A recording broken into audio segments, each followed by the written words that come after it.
is responsible for some of the most known, owned, and influential firearms ever made. Colt's influence of the revolver, the 1911, and the AR-15, among many others, transformed America and the entire firearms industry between 1850s and World War II, with many firearms today using these same designs. Colt was dominating the firearm industry around the world, on the battlefield, within police departments, and the civilian world as well. And it all began with the birth of Samuel Colt in 1814 in Hartford, Connecticut. Samuel Colt was the son of a textile businessman. Samuel had a rough childhood. He lost his mother and sister to tuberculosis. Another sister committed suicide. And he had a brother who was convicted of murder and later committed suicide on the day of his execution. Influenced at an early age by the compendium of knowledge, Samuel Colt began tinkering with chemistry and pyrotechnics. Samuel became infatuated with firearms, building 2 firearms with finances from his father, a pepperbox pistol which exploded, and a rifle that worked very well. Through all this, Colt became a self-proclaimed man of science, establishing a mobile laboratory, selling and lecturing on nitrous oxide, otherwise known as laughing gas. As a firearm manufacturer, he had no financing. So through these lectures, he'd sell tickets, which proved to be a fading income for Colt. Partnering with his remaining brother, John Colt, Samuel and John set up a divine theme show based on the Divine Comedy. This lecture show was based on Dante's work of Heaven and Hell, with, of course, pyrotechnics. Samuel Colt, who earlier designed a rotating cylinder revolver based on capstans from sailing ships out of wood, which was a firearm that had a rotating cylinder with the action, which would rotate the cylinder with the action, unlike any other revolver designed of its time. He decided to give another run at the gun business. This time with financing from Henry Leavitt Ellsworth. Colt hired gunsmith John Pearson to help design his revolver, going back and forth between 1 barrel with rotating cylinder or 5 rotating barrels. Out of all this came Colt's revolving single-barrel, breech-loading, folding trigger, 5-shot repeating firearm called the Colt Paterson in 1836. The Colt Paterson was produced by Patton Arms Manufacturing Company in Paterson, New Jersey, Colt receiving royalties from each gun produced. Patented in the UK and the United States, Colt held the monopoly on self-rotating, single-action, single-barrel repeating revolvers until 1857. Colt struggled selling his firearms until his first sale of the revolving handgun and revolving rifle with the Florida militia war against the Seminoles. Captain Samuel Walker, a Texas Ranger, used these revolvers in the war against the Seminoles, and then later experienced his 15-man Texas Ranger force easily defeating 70 Comanches in Texas. Captain Walker went and met with Colt and ordered 1,000 revolvers, but wanted them to hold 6 rounds instead of 5, be easier to load, and more powerful. And along came the Colt Walker revolver. Colt quickly sold an additional 1,000 beyond that for the Mexican War, and Colt used this money to set up an assembly line factory called Colt Patent Firearm Manufacturing Company in Hartford, Connecticut. The first revolver to come out of Colt's new factory was the Whitneyville Hartford Dragoons.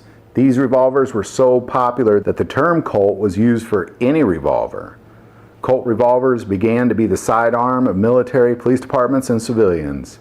And in 1850, General Sam Houston convinced President James P. Polk and Secretary of War to adopt Colt's revolvers, and was quoted as saying, "Colt's repeating firearms are the most efficient weapon in the world, the only weapon which has enabled the frontiersman to defeat the mounted Indians in his own warfare." Lieutenant Bedley McDonald from the Mexican War quoted as saying, 30 Rangers used Colt revolvers to keep 500 Mexicans in check. Colt used his design of the larger Dragoon revolvers and the smaller pocket Dragoons to make a medium-framed Colt 1851 Navy, which became the sidearm of the U.S. military and incredibly popular in the civilian market. Colt also received major orders from the Mexican Army, bringing about a type of arms race with all the weapons being supplied by the same manufacturer, Colt. With a constant state of patent lawsuits to protect his invention, Colt built bigger assembly line factories and regularly sold to both sides of wars in Europe and America, even heavily supplying both the northern and southern U.S. states as they prepared for Civil War. Samuel Colt died in January 1862 of complications from gout. He was one of the richest men in the world with a net worth of $15 million. At today's equivalent, almost $4 billion. Even though Samuel Colt was dead, Colt manufacturing boomed in sales as the Civil War raged. At this point, Colt employed 1,500 employees, producing 150,000 muskets and pistols a year, easily selling over 100,000 Colt Army Model 1860s every year. With the invention of metallic cartridges, Colt produced 44 Colt cartridge. They took the 1860 Army revolver, added a breech plate with a firing pin, and replaced the loading lever with an ejection rod. Colt used this technology for a while, focusing on converting existing Navy and Army revolvers for the military. However, it was in 1871 that Colt introduced its first production rear-loading metallic cartridge revolver, the Colt House revolver. Then followed by a .22 caliber Colt open top pocket revolver, and then finally the Colt single-action Army. It's in 1872 that the U.S. Army ordered 8,000 Colt single-action Army pistols, and civilian and police departments quickly did the same. Later it was referred to as the Peacemaker, the most popular firearm in the world for some time, and is still produced by Colt today. Colt revolver continued to evolve, till employing for a short time a gunsmith named John Moses Browning, who invented the semi-automatic pistol called the Colt M1900, which later evolved into the 1911, which became the U.S. military sidearm that same year. At this point, the Colt Company employed 10,000 people, and by 1918, Colt had produced and sold 500,000 Colt 1911s throughout World War I.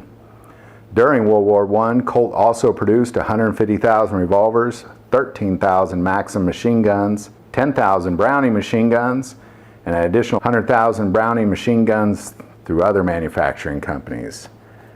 In 1921, Colt partnered with John T. Thompson to produce 15,000 Thompson machine guns. During the Great Depression, firearm sales greatly declined. So Colt began producing other products like motorcycles, cars, dishwashers, and plastic products. By World War II, Colt had produced 620,000 M1911s and thousands of M1917 water-cooled machine guns. Following the war, military firearm production completely stopped. Colt turned its focus on modern revolvers for civilians and police departments, producing guns like the Colt Python, and continued 1911 production mostly to replace older military sidearms, as the 1911 continued to be the U.S. sidearm until 1984. By the 1960s, as the Vietnam War began to rage, Eugene Stoner's design for Armalite, the Armalite 15, otherwise known as the AR-15, became the U.S. service rifle, designated the M16. Colt secured production rights, as Armalite could in no way supply the 5 million units Colt could. Throughout the 80s and the 90s, Colt continued revolver production as well as 1911s and AR-15 production, which ultimately took us to where Colt is today. The shorter M4s as well as M16s, 1911s for civilians and PDs, and continued production of revolvers, recently beginning production of the Colt Python and the Colt King Cobra as well. Last year, civilian production of AR-15 stopped by Colt. There's been 21 CEOs since Samuel Colt to today, Colt now being part of thousands of firearm manufacturers. However, the influence Colt firearms had on the world, and to some degree it shaped the world the way it is today. If you like this video, click like and subscribe. And thank you for watching The History of Weapons.